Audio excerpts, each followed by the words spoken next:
The human mind operates on patterns, many of which were installed before we were old enough to question them.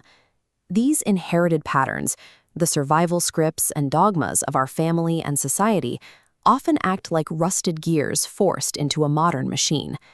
This creates an isolated reality. It is a filter that sits between your brain and the world, quietly deciding which facts you accept and which risks you are allowed to take. We often describe education as the act of memorizing new information to fill this existing filter. We assume that adding more data to a biased system will eventually result in the truth. But the life of Tara Westover suggests a different definition. In her experience, the most vital part of learning was identifying these inherited filters and systematically taking them apart. Tara Westover's biography serves as an extreme case study for this process. Her upbringing provided the most difficult conditions imaginable for someone trying to verify objective reality. Born to radical survivalists in the mountains of Idaho, she had no birth certificate and no medical records. She spent her childhood in a scrapyard rather than a classroom. For 17 years, her father's paranoia was her only source of truth.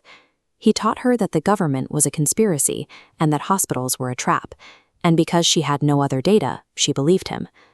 Breaking out of that environment required a cognitive audit. It began with a single spark of curiosity, a realization that the world might be larger and more complex than the version her father provided. This audit allowed her to begin melting away the heavy scripts she had inherited. By questioning her environment, she could finally step outside the dome and observe the world as it actually is. After teaching herself basic math and grammar to pass the entrance exams, Tara entered Brigham Young University at age 17. She arrived on campus with almost no knowledge of the world outside her mountain.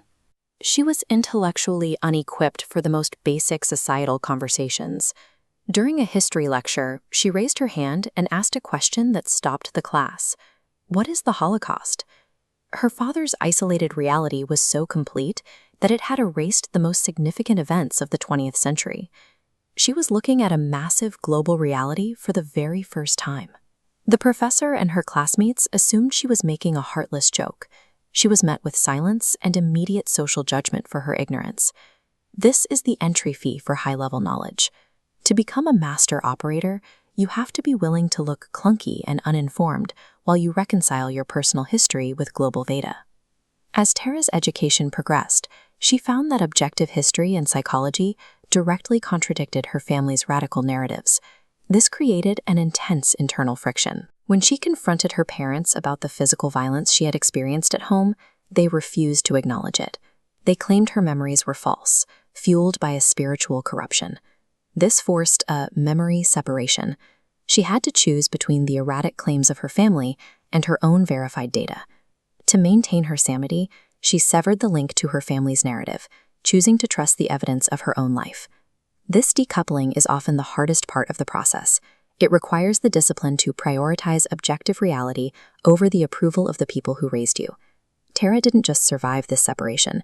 She used her new intellectual independence to reach the highest levels of global academia. She moved from a scrapyard in rural Idaho to the stone courtyards of Cambridge University, proving that her past was not a permanent script. A professor at Cambridge eventually told her that her unique perspective and the struggle to educate herself made her gold. This shifted how she saw her own potential. This is the foundry of education. It provides the heat and the tools necessary to forge a new identity, one that is built on personal discovery rather than inheritance. She used this process to earn a PhD from Harvard, effectively writing a new ending to a life that had been scripted for her before she was born. Choosing her own path cost Tara her relationship with her family. It was a heavy price, but it allowed her to keep her own mind. What she gained was the ability to verify the world through her own eyes and the geographic freedom to live her life based on those observations. Westover's childhood was an extreme outlier, but the mechanism she used is universal. Every environment, from a survivalist mountain to a modern corporate office, imposes a default worldview on the people within it. You can begin your own audit by identifying the scripts you followed without questioning them. Look for the areas where you are trusting inherited noise instead of your own verified data. Learning is not about becoming a loyal part of an existing system. It is about gaining the tools to build your own framework for truth.